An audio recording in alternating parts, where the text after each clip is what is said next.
Okay. Don't worry, your hair looks great. How's my hair? Is it okay?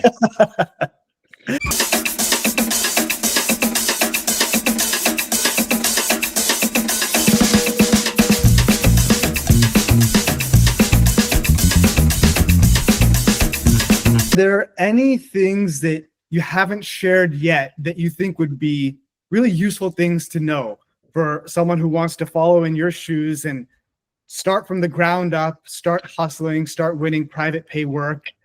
Nothing that hasn't been said by a lot of the other folks that have been on your podcast that I've absorbed. But I think the things that have stuck with me through that is, you have to be the one to be in front of the facility partners. Like, you're doing the biz dev for you. It's really hard to outsource that piece of it.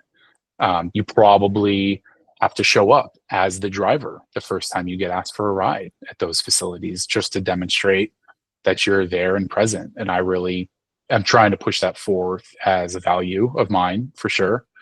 You're going to strike out on your first handful of driver hires, which I did for sure.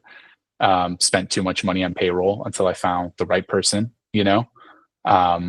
and every time you do that, hopefully you learn the profile of a good driver and absorb that a little bit better, and it's just not that fast of a thing. Like, I can't say that there's any one thing that I can do to actually control my scalability. I think that would be like a misnomer.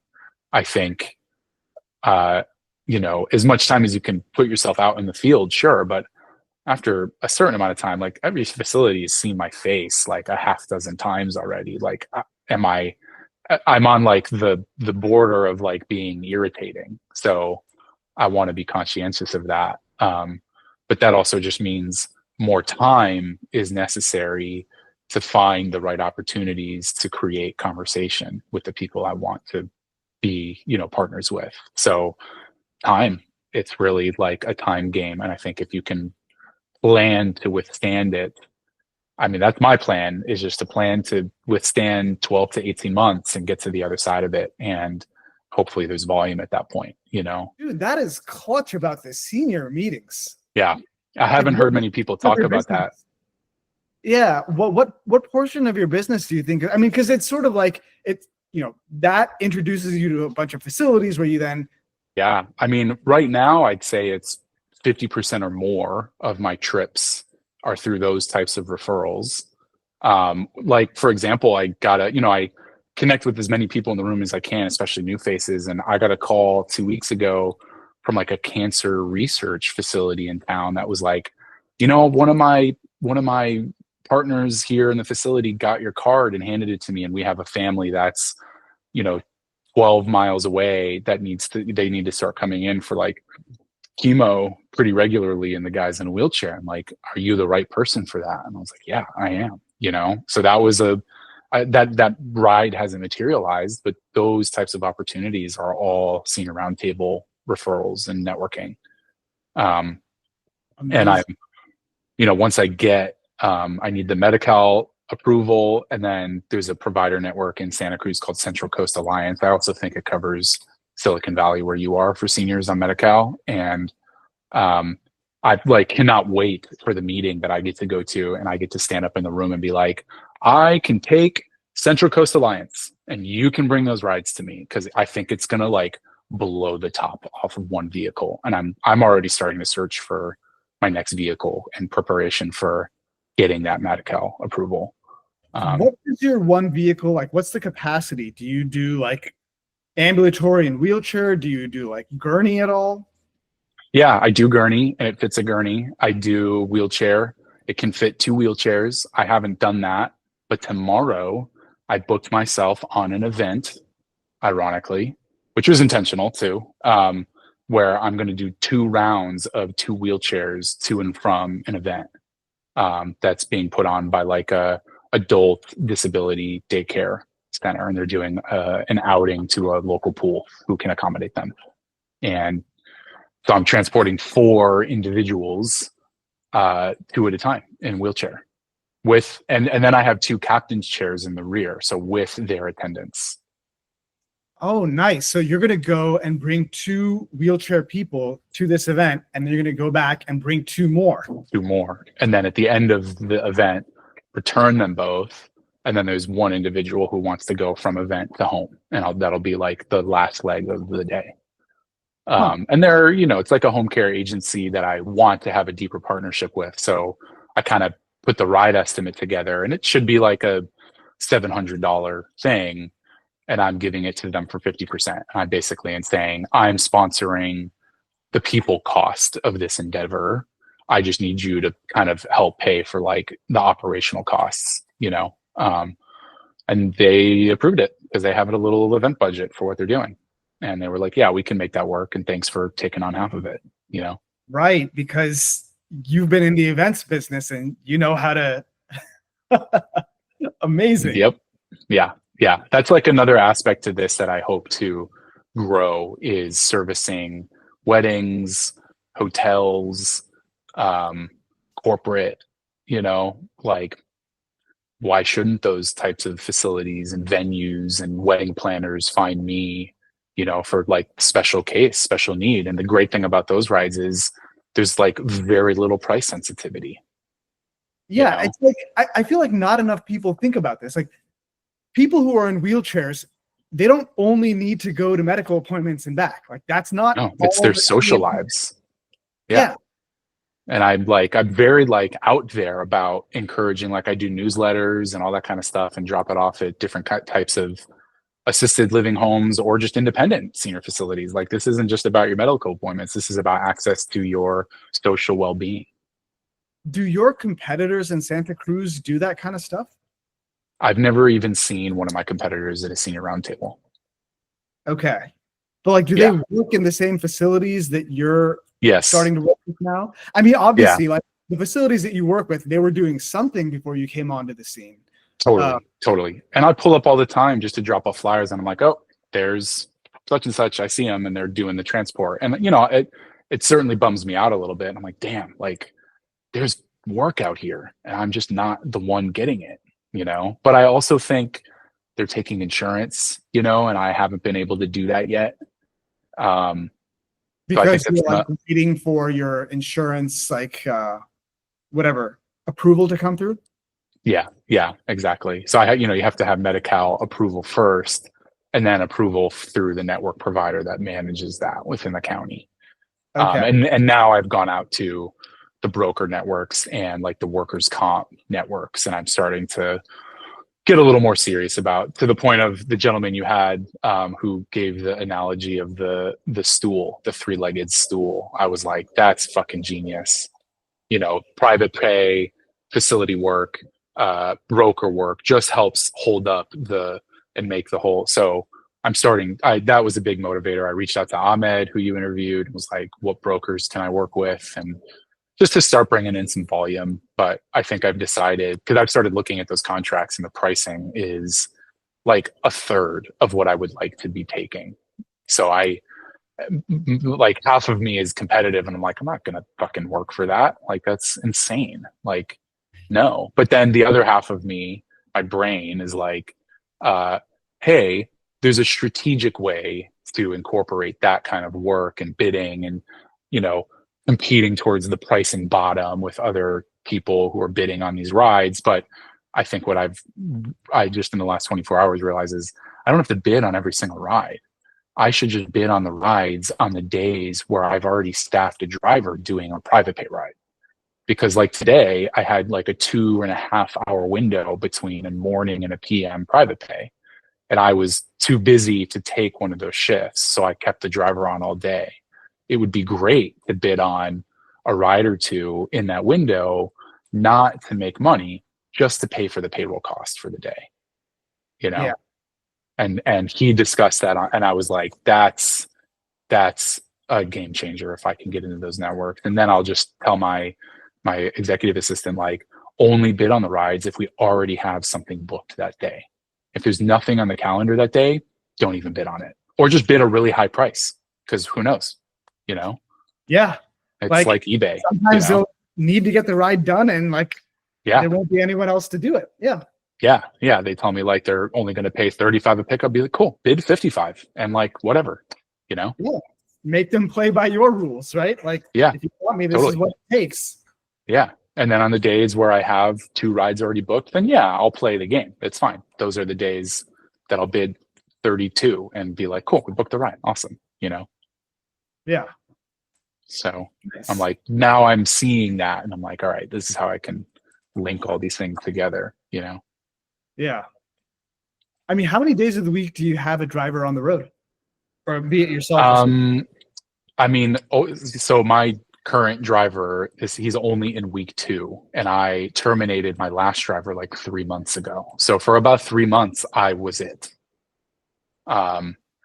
Last week I did 100% of the rides with him because it was training. Today is his first day on the road without me. Okay. And he's only a part-timer. So I changed my hiring strategy from full-time to part-time. I fucked up early on and I had full-timers and I had this huge like payroll liability that I wasn't covering with trips. And I was covering it with my business loan and realized I was just burning cash. And, you know, it took me 3 or 4 months to realize that mistake and let some guys go and then rehired for part-time and found an adult, you know, like a grown man who was like, I have a pension and I'm just looking for some extra things to do. And I want full-time work, but I'm on the journey with you. I believe in you and let's do it. And he is willing to come in on a trip by trip basis. How did you find this guy? Through Jody. I hired Jody as my recruiting mechanism. And, you know, I've done 2 rounds with that team. This was the second round, and I get about like 60 candidates in each round. And I have found that of 60 candidates, I hire 1. Okay. Shout out to And Jody Lesko. Yeah. So I hired this one. And actually in this round, I found maybe 2 or 3 other candidates who I'm still like loosely chatting with. I'm just not ready to hire them, but I have a CRM for sales. So I just add these guys into my CRM under like a potential candidate audience so that I can like regularly stay in touch with them and just say like, hey, where are you at? You want work? Do you not want, you know? And so when I'm ready to expand to vehicle number 2, I feel like I'll have 3 or 4 people I've already interviewed that I can go to and be like, I'm ready now. Where are you at in your life? You know? That's what it is. That's what it is. So like, that I'm interviewing you like early in your journey, but everything you're saying, the way you're going about it, it's like, yeah, this is all the correct playbook for getting to the people I've interviewed who are further down, you know, the line. They're like, these are the kind of things they were doing when they were at your stage. But I was, you know, I paid for Howard, I paid for Joel Davis. I had, you know, Ahmed is a different sort of business model, but like I've tried to engage with the industry experts really early on, even though it cost me money to do so, just to accelerate my understanding. And then your podcast has been immensely helpful in that because it's much more like real and tactile, whereas those are like, you know, experts that have been doing it for so long, they kind of repeat. It's not a negative knock. They've been great guides, but they are saying things like it will materialize overnight. And now I get to hear the real story from your podcast, which is like, no, like it takes 6 to 12 months, you know? But those guides are still really helpful in illuminating the path. And now I'm, you know, so I feel like I was able to very quickly illuminate the path. And then your podcast helps with the little insights along that way, you know? That's awesome, man. Yeah. Along with just doing it and learning it. And I had the DSP thing under my belt, you know, which is, I don't think a lot of NEMTs have ever done an Amazon DSP. And that's like a pressure cooker, hiring drivers, firing drivers, keeping HR records when you've got issues, you know, workers' comp, how to manage that. You know, I'm using the same insurance brokers that we use for our Amazon business. So I was able to like get my insurance real quick, you know, which I think is a huge barrier. And, you know, so I'm using the same cameras that Amazon uses. I'm using the same AI software that Amazon uses. I just like, that's my other secret is have stolen the Amazon playbook and have just applied it to NEMT, you know? Amazing. Yeah. So And don't tell Amazon. it'll be our secret. Yeah. Why do you think more folks aren't doing the same thing? I mean, like, you dialed down on doing the Amazon work because you're like, hey, like, NEMT is a more profitable thing to do. Like, I've gotten the playbook from working at Amazon. Like, why aren't more people doing what you're doing? I mean, I have a very small, you have a much larger like insight to the macro trend of the industry and people. Like, I'm in my little silo. So I know like who my competitors are, but I don't really know all that much beyond it. I'm still in the cave, you know? So I don't know why people wouldn't be doing more of this. I think it's because it's fucking hard work. And it's you know, Amazon is like a broker, right? Oh, I'll sign up for a broker. They'll give me rides, and I don't have to worry about the whole part. Like, yeah, people don't want to do the hard work of pounding the pavement like you're doing. Yeah. And I think when I started digging into the numbers of some of the businesses, I was like, maybe I'll buy these businesses. And I shared them with like Howard, you know, and some of the industry experts, and we analyzed them together. I learned a lot through that process of like, all right, this company looks like it's doing 1.8 in revenue, but they have one customer, and it is one broker. They're working for one. They don't even work for like 4 brokers. They work for one. Yeah. You know, and we sat down and he illuminated like, yo, if that broker decides to cut pricing, that business is nothing. And you're going to put, you know, your home equity up for this business, and now you're beholden to literally one conglomerate. He's like, that is terrible business practice, you know? And so And I know, yeah. it's sad. And so I set out from the get-go, which it's not even a compliment to me. I just did the research to learn it. It's a compliment to the guides who have eliminated. I set out from the get-go to say, I am going private pay. That is what I'm doing. That's how I'm starting, you know, and I'm always going to stay focused on private pay. That is priority number 1. Now I'm like, okay, now I want more volume. I need to get some more vehicles. I need to get some more drivers. So now I'm opening myself to other alternatives as a means to an end, you know? Yeah. But I'm aware that acutely aware that I should not stay reliant on a broker network, you know? 100%. So, yeah. I don't think people want to like, at least in my peers, right, that are like, you know, in sales or in tech or in AI, like whatever, like none of my friends would get on a vehicle and put on a face mask and a pair of gloves and push a senior in a wheelchair. I think that's like a thing of the past. People want to stay behind their computers and work that kind of life. And I, like, you know, I've had an event career that's behind a computer, certainly, but 70% of an event career is on my feet out on event sites dealing with labor unions and getting my hands dirty, you know?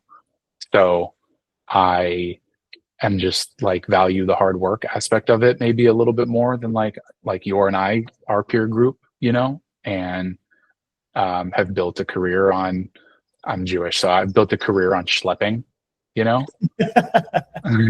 and like I'm literally schlepping right now. And you have a profitable business now. Mazel tov. Yeah. Yeah. Thanks. Yeah. Totally. So I think it's not even the scaling of the business that is time consuming. I would admit to you, there are days where I'll do an 8-hour day or a 9-hour day. Most of my days are like 4 to 5 hours of work. And the rest of the time I am with my kids because my wife is at home and we're both at home. And that was a decision we made. So there's not a second income. And so the alternative to that is having to do more of the home, you know, the care ourselves instead of, you know, daycares and nannies and that kind of stuff. So it's definitely like a cost benefit thing that we are constantly struggling with, because I'm like, I should have more time to work and build this business. But then there's some days where I'm like, I had an hour and I called 6 facilities and I booked 2 meetings for next week. We're doing fine, you know? Yeah. Yeah. So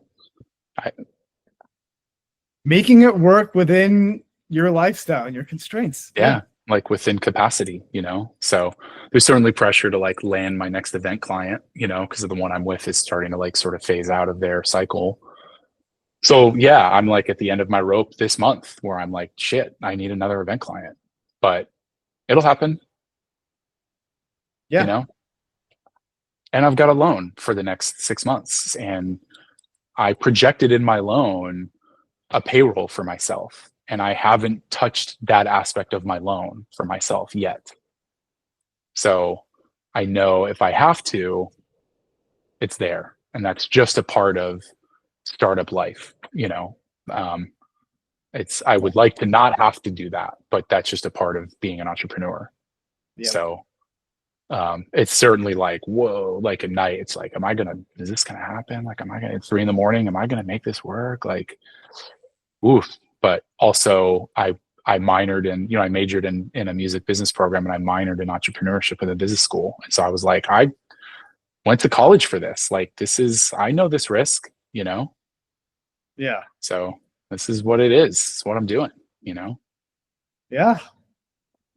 You could sit behind a computer like, a lot of our peers, but I could, don't take this the wrong way because you're living there, although I know you're leaving, but I could be commuting from Santa Cruz to Silicon Valley 4 days a week and work for Google or Apple in their events department or their internal events department. I would leave the house at 7:30 in the morning and come home at 6:30 at night and probably be stressed the fuck out because those are pressure cooker companies, with KPIs and bullshit. And I know you know this because you probably left the tech world to do Bambi. Like, it's not the life I want. Yeah. So have I sacrificed income? Totally. But my gamble on NEMT is I will make up for that in the next 5 to 10 years. It gives you the flexibility that you need now. And you're continuing to build the playbook for when you want to scale down the line. Yeah, totally. And at the same time, investing in business development for my event business. Like, I want that to grow too, So it's almost like I've rolled the dice twice, and I'm like, one of them is going to hit. Like, if you're going to be like this risky with your career. I also learned during the pandemic, there's no such thing as job security. That's a like total fallacy, So create it for yourself. There's this Jim Carrey quote that I love.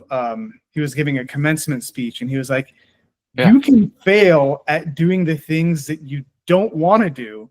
So you might as well just try the things you do want to do. Because his dad became an accountant because he thought it was safe, and he had to provide, and he got fired, and it was a bad situation. It's like,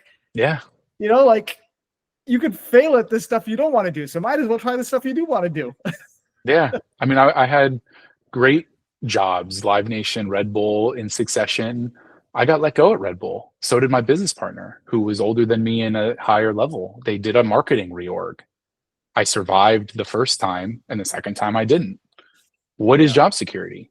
So then I went freelance as an event producer and kind of hopped around from project to project. And sometimes that was longer than a year with a particular agency, but then, their business development funnel goes south, and all of a sudden there's no projects on the horizon, and I'm the highest earning producer on the team. And they're like, you're the first to go, you're making the most money. And it's like, all right, so what is job security? Just go make it, Yeah. And I mean, the way the economy is shaping up these days, I don't know if job security is going to get better than it is now. If anything, it's getting worse. So, and we chose to live in Santa Cruz. There's no work here, So it's like, let's create it. Let's actually just make it, Yeah. Oddly enough, starting an NEMT business is oftentimes more job security than it will be. Yeah. It should be. I think it will be, if you're smart about it. Yeah. Yeah. And and just, you can tell I'm a little fiery in the corporate world, and being in that environment full time is just not for me. And and I burned myself out of plenty of situations emotionally or professionally, and learned from that and was like, I just need to do my own thing, you know? Yeah. Keep it rolling. Oh, it is rolling. We're still recording here. Oh yeah, good. Sweet. Awesome. I've got Bambi up right now. My driver's heading back to HQ, which is right outside my garage. Nice.